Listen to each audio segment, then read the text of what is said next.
성도 여러분, 우리는 지난주를 시작으로 십자가에 관한 말씀을 매주 함께 나누며 묵상하고 있습니다.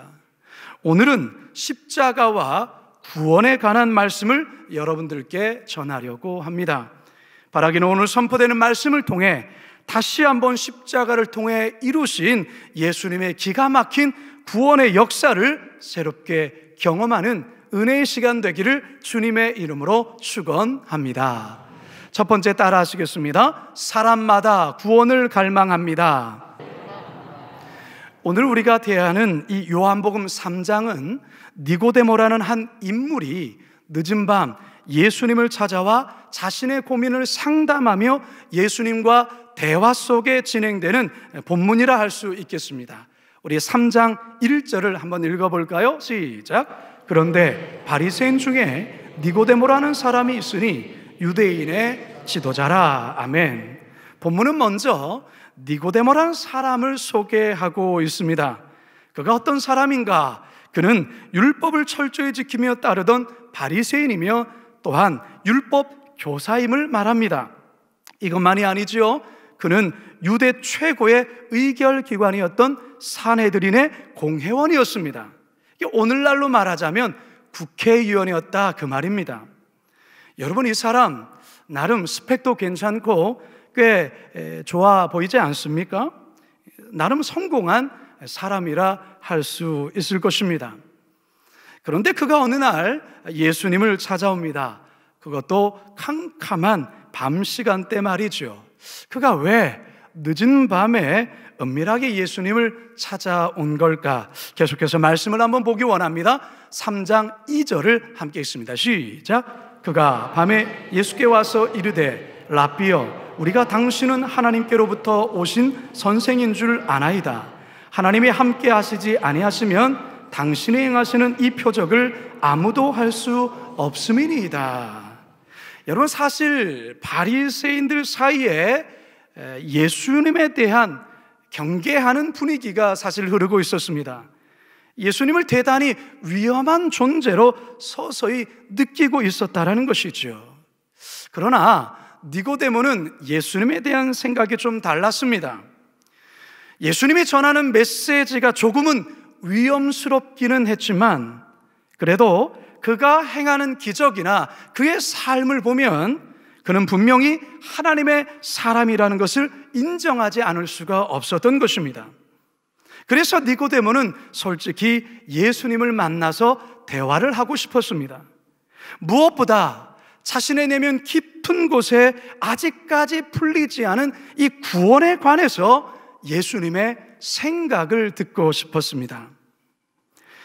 여러분, 제가 지난주 설교 말씀 가운데 유대주의자들, 유대 율법주의자들은 모세가 전해준 그 율법을 철두철미하게 지킴으로 의롭게 되고 구원을 받는다, 그렇게 말씀을 드렸죠. 그들은 그렇게 생각한다고 말씀드렸습니다. 그래서 모세가 전해준 율법을 613개 조항으로 나누어서 어떻게든 그 율법을 지키려고 애를 썼던 것입니다. 니고데모 또한 그렇게 살아왔습니다. 그리고 율법의 선생이 되어서 그렇게 하라고 가르쳐 왔습니다.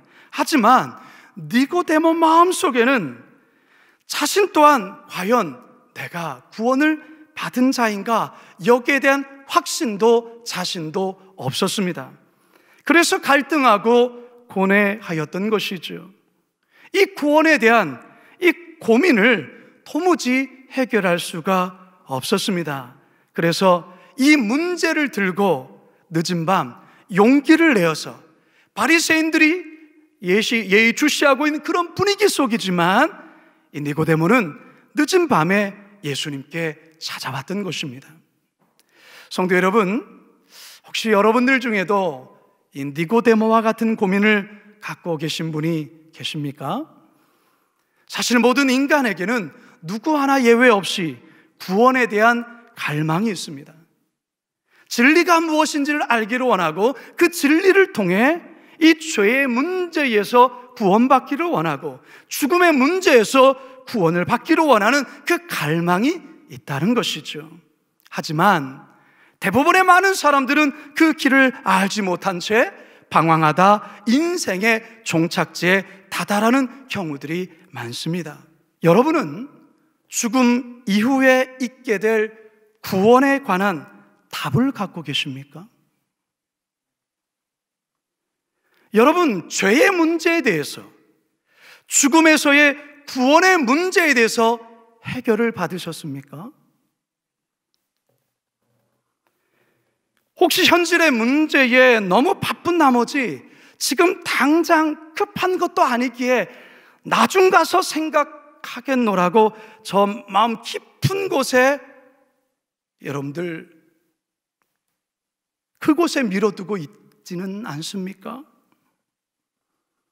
자녀들 구원의 문제 또한 나중 가서 고민해 보겠다라고 그렇게 생각하고 있지는 않습니까?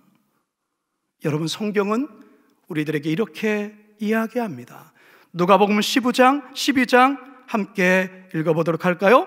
20절 21절입니다. 시작. 하나님은 이르시되 어리석은 자여, 오늘 밤에 내 영혼을 도로 찾으리니 그러면 내 준비한 것이 누구의 것이 되겠느냐 하셨으니 자기를 위하여 재물을 쌓아두고 하나님께 대하여 부유하지 못한 자가 이와 같으니라. 지금 내가 먹고 사는 문제 앞에, 지금 재물을 쌓아두는 문제 앞에 자신의 모든 정신과 생각과 마음을 두며 이제 더 평안하게 살아야겠다 생각한 그 부자에 대해서 성경은 어리석은 부자라 말합니다. 어리석은 부자. 왜요? 오늘 밤 내가 너의 영혼을 데려간다면 네가 지금까지 쌓아둔 그 재물 무슨 소용이 있느냐 말씀하고 있는 것입니다. 성도 여러분, 코로나 핑계대면서 여러분 자신이나 여러분 자녀들의 구원에 관해서는 아무렇지도 않게 여기고 그저 현실적인 문제만 급급하며 살아가고 있지 않은지 여러분 자신을 깊이 돌아보시기 바랍니다. 교회 나왔다 하여, 예배에 참석한다 하여, 봉사한다 하여, 기독교인이 되어 있다 하여 구원에 관한 문제가 자동적으로 해결된 것은 결코 아닙니다. 이 진지한 문제 앞에 여러분 개인이 쓰셔야 합니다.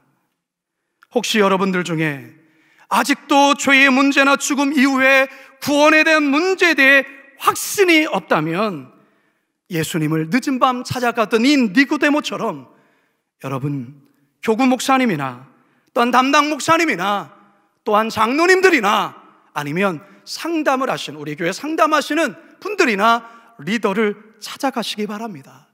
그리고 반드시 이 구원의 문제에 대하여 해결함 받으시기 바랍니다. 바라기는 이 선포되는 말씀을 통해 구원에 대한 내 자신의 현주소를 깨닫고 십자가를 통해 구원의 능력을 경험하게 되길 주님의 이름으로 축원합니다. 두 번째 따라 하시겠습니다. 십자가만이 유일한 구원입니다. 성경을 한마디로 표현한다면 성경은 구원에 관한 책입니다. 성경이 뭐라고요? 구원에 관한 책이에요. 성경을 읽기는 하는데 이 구원에 대한 확신을 받지 못한다면 여러분 성경 잘못 읽고 있는 거예요. 성경을 도덕적으로 읽을 수 있죠. 윤리도덕적으로 바라볼 수 있겠죠. 예수님께서 오른밤 뜨면 왼뺨을 돌려대라. 그러나 성경은 그걸 이야기하려는 게 아니에요.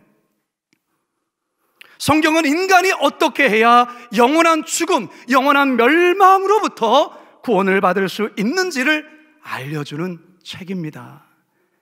그래서 성경에는 유독 구원이라는 단어가 많이 나오는 것입니다. 이 구원이라는 말의 사전적 의미는 위험이나 고통으로부터 구출되는 것, 이게 기본적인 의미죠.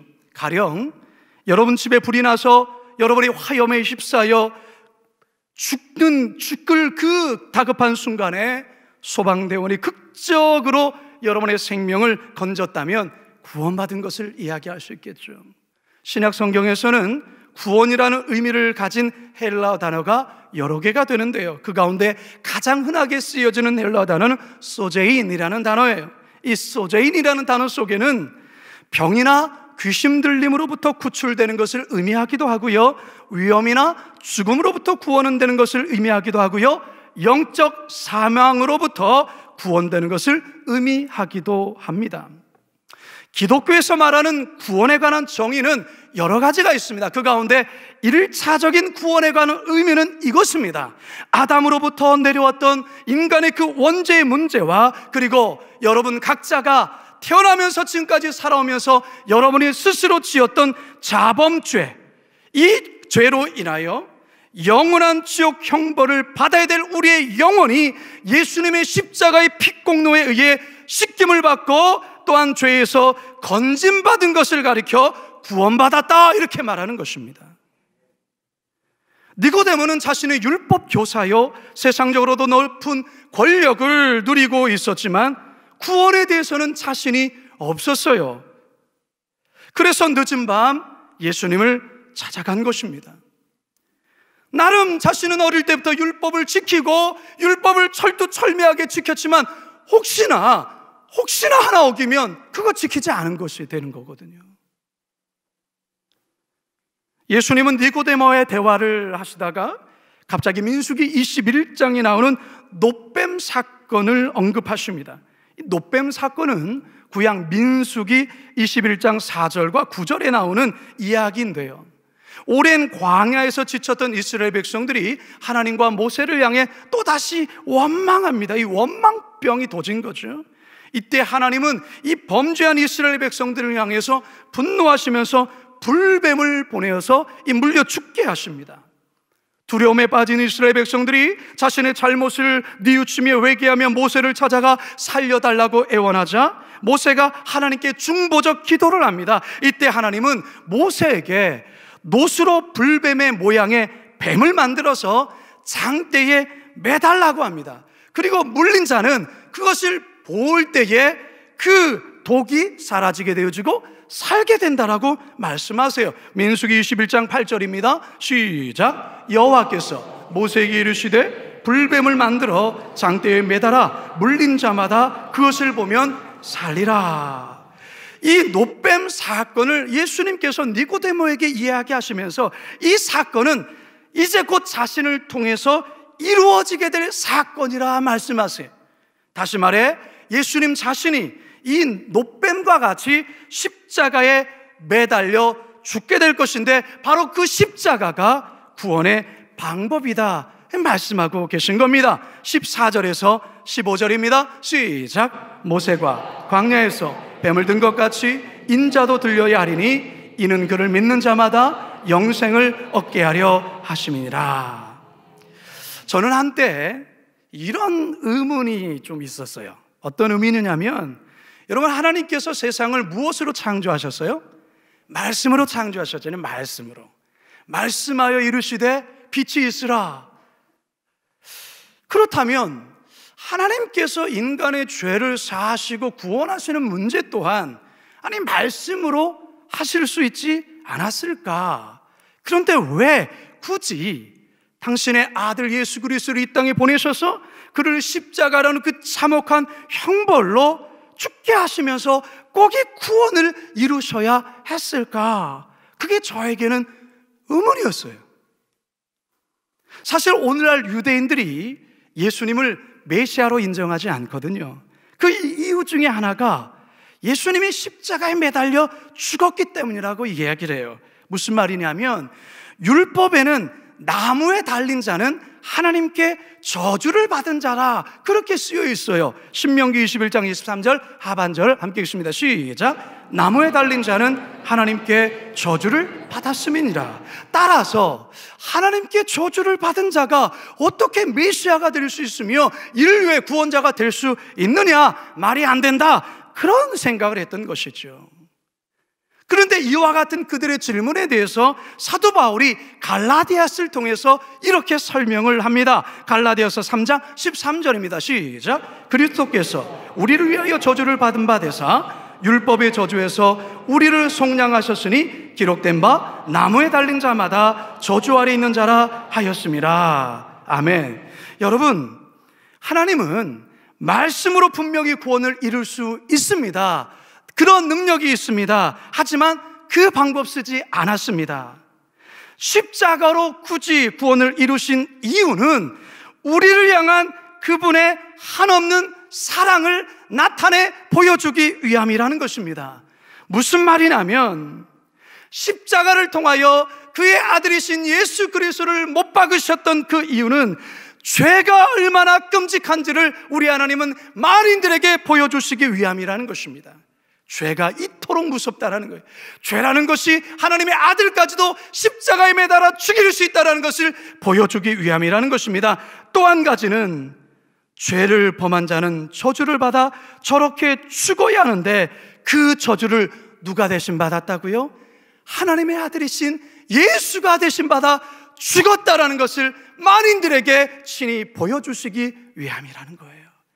이게 바로 십자가를 통해 알려주시려 했던 하나님의 사랑인 것입니다. 요한복음 3장 16절입니다. 시작. 하나님이 세상을 이처럼 사랑하사 독생자를 주셨으니. 사랑하는 성도 여러분, 십자가는 원래 저주의 상징이에요. 십자가는 참혹한 죄수들이 죽는 사형틀이에요. 나무에 달린 자마다 저주를 받은 자예요. 그런데 그 저주를 우리 예수님이 대신 받으셨어요. 내가 받아야 될 그 저주, 우리가 받아야 될 그 저주받아 영원한 지옥 형벌로 영원히 영벌 받아야 될 나를 대신하여 우리 예수님이 그 십자가에 매달려 죽으신 거예요. 다른 방법으로도 얼마든지 할 수 있었지만 오로지 십자가를 선택하신 것은 저와 여러분을 향한 하나님의 사랑을 보여주시기 위함이라는 것입니다. 따라서 십자가만이 유일한 구원의 길입니다. 인간의 그 어떤 것으로도 구원에 도달할 수 없습니다. 인간 스스로는 결코 어떠한 구원도 이룰 수 없습니다. 그러하기에 이 시간 십자가를 통한 구원의 신비를 우리 모두 깨닫게 되길 주님의 이름으로 축원합니다. 마지막 세 번째 따라합니다. 예수님을 믿을 때 구원을 얻습니다. 인간이 얼마만큼 선을 행해야 구원을 받을 수 있을까요?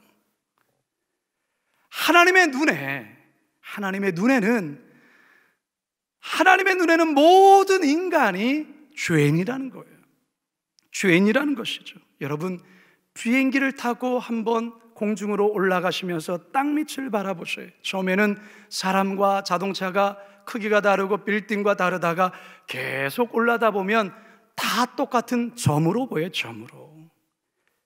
하나님의 눈앞에 우리들의 의라는 것은 걸레와 같은 거예요. 사람과의 비교 속에서 그래도 저 정도는 착한 사람이지 그렇게 말할지라도 하나님은 우리의 심령 깊숙한 것까지 보기 때문에 하나님 앞에 의로움을 자랑할 수 있는 인간은 아무도 없다라는 것입니다.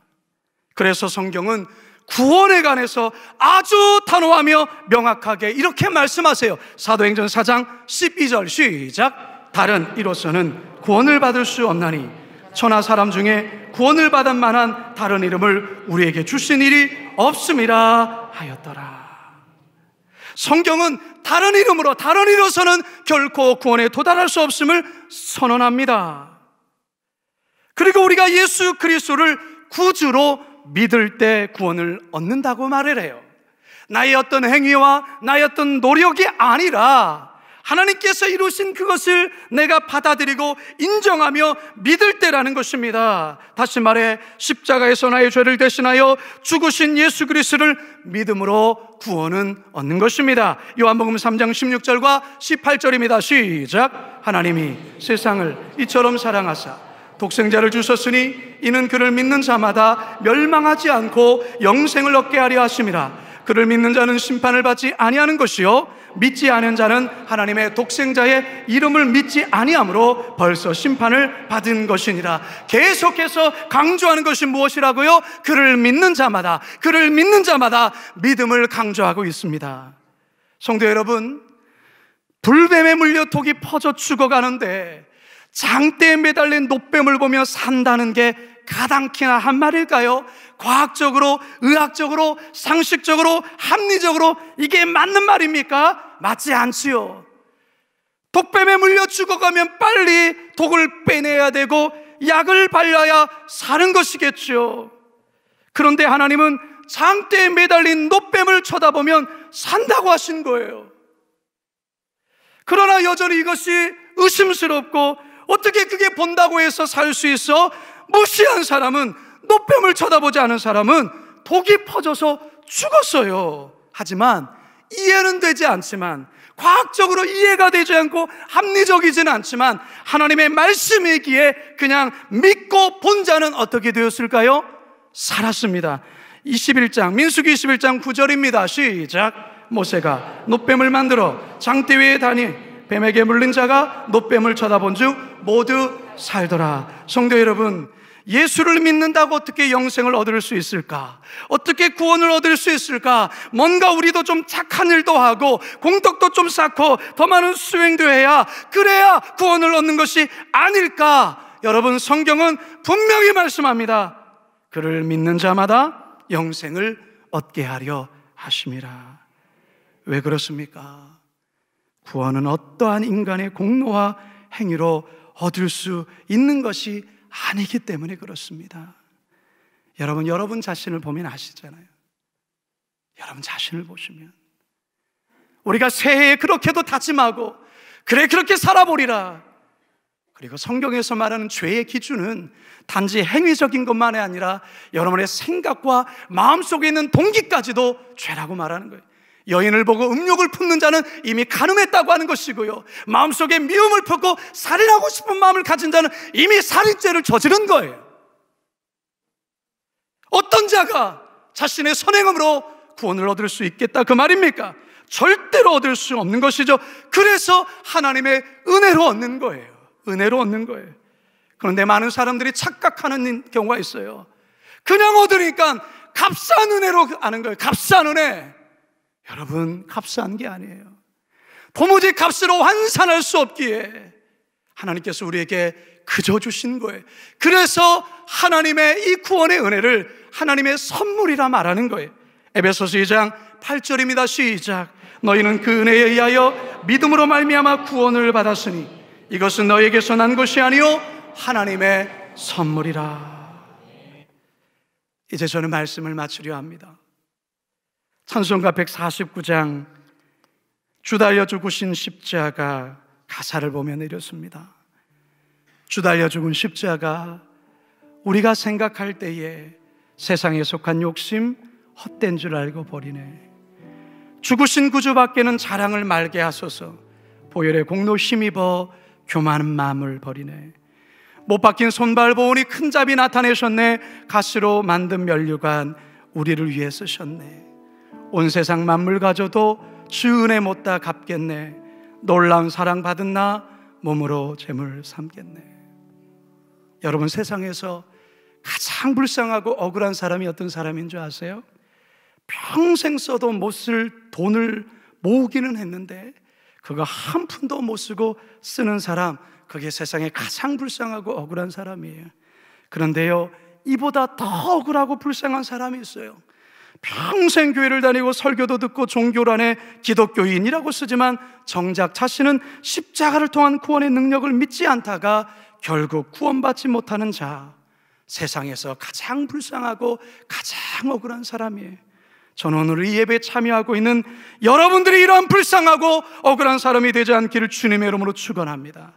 또한 여러분 자녀들을 세상적으로 출세시키고 성공시키는 데는 어떤 희생과 노력도 아끼지 않으면서도 구원으로 인도하는 일에 무관심하는 어리석은 나쁜 부모가 되지 않기를 주님의 이름으로 축원합니다. 성도 여러분, 십자가는 구원을 이루는 능력이에요.